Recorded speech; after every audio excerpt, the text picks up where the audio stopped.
My YouTube channel. सो आज का जो वीडियो होने वाला है वो हम हाइब्रिडेशन के बारे में पढ़ेंगे। सो विदाउट वेस्टेज टाइम चलते हैं अपने टॉपिक की तरफ। देखो हाइब्रिडेशन पहले होता क्या है ये जान लेते हैं, उसके बाद कैलकुलेट कैसे होता है ये भी जानेंगे, ठीक है।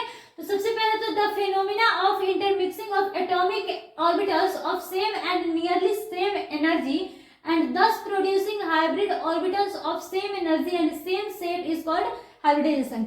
यानी कि अगर intermixing of atomic orbitals of same and nearly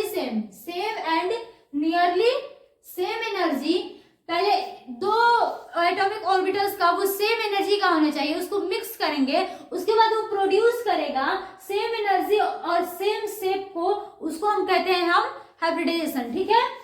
यानी कि देखो सेम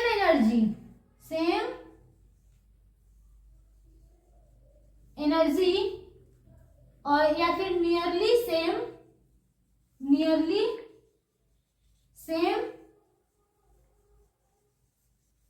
एनर्जी को मिक्स करेंगे तो ये प्रोड्यूस करेगा सेम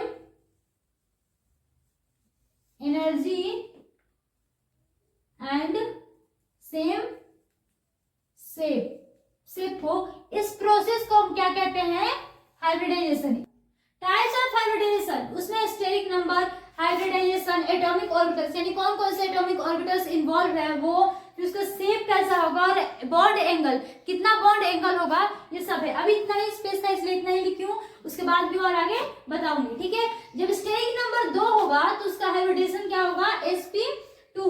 और उसमें कौन से एटॉमिक ऑर्बिटल्स इन्वॉल्व होंगे? देखो इन तीनों में कोई एक होगा तो इसमें हम लिख देते हैं any1,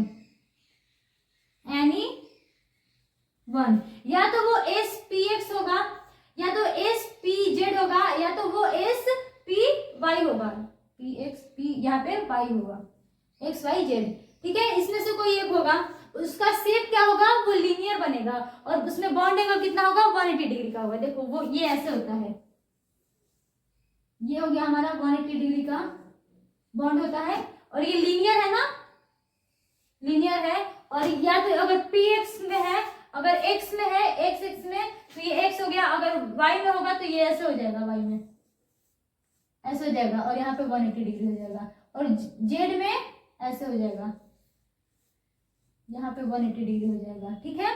तो जो भी जिस एक्सिस में होगा उस एक्सिस के अकॉर्डिंग हम अपना लिख लेंगे। उसके बाद जब स्टेरिक नंबर 3 होगा तो उसका क्या होगा? हाइब्रिडाइजेशन sp2, और इसमें कोई दो होगा, any2, या तो spx और py होगा, या फिर spy और pz होगा, या कोई मतलब इसमें से s तो एक ये रहेगा ही रहेगा और इन तीनों में से कोई दो रहेगा, ठीक है। और इसका जो शेप आएगा ये ट्राइगोनल प्लेनर आएगा और ये होता है 120 डिग्री का। देखो इसमें 3 होता है ना, ये होगा ऐसे ऐसे ऐसे, ये हो गया हमारा 120 डिग्री का होता है, ठीक है ना। हमारा नेक्स्ट टाइप ऑफ हाइब्रिडाइजेशन है, जब स्टेरिक नंबर 4 होगा तो उसका हाइब्रिडाइजेशन क्या होगा? sp3। एटॉमिक ऑर्बिटल्स क्या होगा? spx py pz। शेप कैसा होगा? टेट्राहाइड्रल होगा और बॉन्ड 109 और 28 सेकेंड होगा। उसके बाद जब स्टेरिक नंबर 5 होगा तो sp3d होगा और इसमें कौन कौन से एटॉमिक ऑर्बिटल्स इन्वॉल्व होंगे?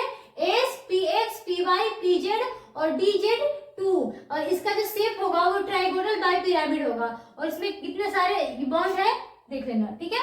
उसके बाद स्टेरिक नंबर जब 6 होगा तो इसमें होगा sp3d2 और जो एटॉमिक ऑर्बिटल्स होगा हमारा वो spx py pz dz2 और dz2 माइनस y2, और इसका शेप जो होगा वो ऑक्टाहाइड्रल होगा और ये 90 डिग्री का होगा।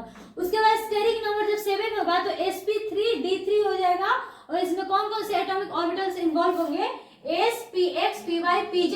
पहले वाले देखो वही होगी, उसके बाद एक आगे बढ़ते जा रहा है, तो इसमें हुआ s, फिर px हुआ, फिर py हुआ, फिर pz हुआ, फिर dz2 हुआ, फिर dx2 माइनस 2y एंड फिर dz हुआ। उसके बाद इसमें कौन सा शेप होगा? पेक्टागोनल बाइपिरामिड, और ये होगा 72 डिग्री, 90 डिग्री और 180 डिग्री। इसका क्या आएगा? बॉन्ड एंगल आएगा। देखो सबसे पहले मैं आपको बता दूं कि अगर आपको स्टेरिक नंबर पता है तो उससे आप हाइब्रिडेशन आसानी से निकाल सकते हो, क्योंकि अगर हम हाइब्रिडेशन को ऐड करेंगे उतना स्टेरिक नंबर आ जाना चाहिए।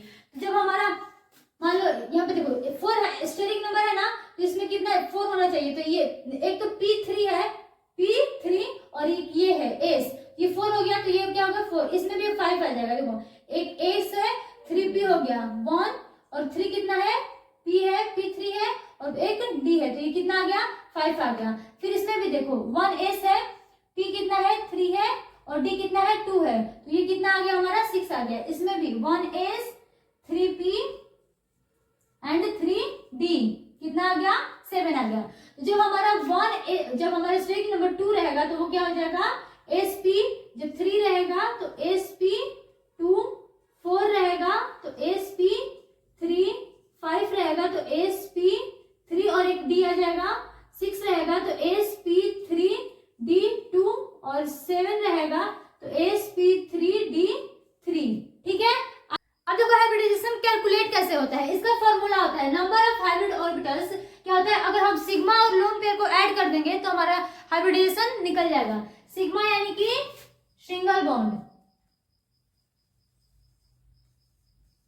इन दोनों को सिंगल बॉन्ड यानी कि सिग्मा और लोन पेयर को ऐड कर देंगे तो हमारा हाइब्रिडाइजेशन निकल जाएगा। देखो सबसे पहले तो हाइब्रिडाइजेशन के लिए ना हाइड्रोजन और फ्लोरीन कभी भी सेंट्रल एटम नहीं बन सकते हैं, क्योंकि इसका जो इलेक्ट्रोनेगेटिविटी होता है वो बहुत ही कम होता है। ठीक है, इसलिए आप देखो एग्जांपल कुछ नहीं, जैसे ClF, अच्छा फ्लोरीन 3 है ना, तो यहाँ पे ClF3 हो जाएगा क्योंकि फ्लोरीन 3 है और हमको, और यहाँ पे Cl हो गया। ठीक है, अब देखो इसमें हमको क्या करना है, हाइब्रिडेशन कैलकुलेट करना है। तो पहले सिंगल बॉन्ड सिग्मा देखेंगे, सिग्मा और क्या करते हैं लोन पेयर को ऐड करते हैं तो हमारा क्या हो जाएगा हाइब्रिडेशन निकल जाएगा। तो इसमें सिंगल बॉन्ड पहले ढूंढते हैं कितना है, ये सिंगल बॉन्ड है तो ये एक यहाँ पे हो गया सिग्मा, एक यहाँ पे सिग्मा और एक यहाँ पे सिग्मा, 3 सिग्मा हुआ और 2 लोन पेयर हुआ। तो यहाँ पे हम हाइब्रिडेशन निकालना होगा, हाइब्रिडाइजेशन, हाइब्रिडेशन क्या हुआ इसका, कितना सिग्मा है 3 sigma plus 2 lone pair, 2 lone pair कितना हुआ 5 हुआ ना। इसका हाइब्रिडेशन क्या हुआ, इसमें 5 होता है तो उसमें क्या होता है sp3 और d, क्या होता है sp3d, एक हुआ s, 3 हुआ p और एक हुआ d, टोटल ऐड करके 5। ठीक है, उसके बाद देखो ये SO2 में यहाँ पर देखो ये एक लोन पेयर है और एक पाई बॉन्ड, ये जो पाई बॉन्ड है और ये हो गया sigma bond. Pi bond add नहीं होता है, क्या होता है ऐड सिग्मा बॉन्ड। तो इसका क्या हो जाएगा हाइब्रिडाइजेशन, 2 क्या है pi bond plus 2 sigma bond plus एक लोन पेयर, तो इसमें क्या हो जाएगा 3 हो गया ना ऐड करने पर, तो इसका क्या होगा sp2 हाइब्रिडाइजेशन होगा। आई थिंक आपको समझ में आया होगा। If you like this video please subscribe to my channel and thank you for watching, और हाँ शेयर भी कर देना।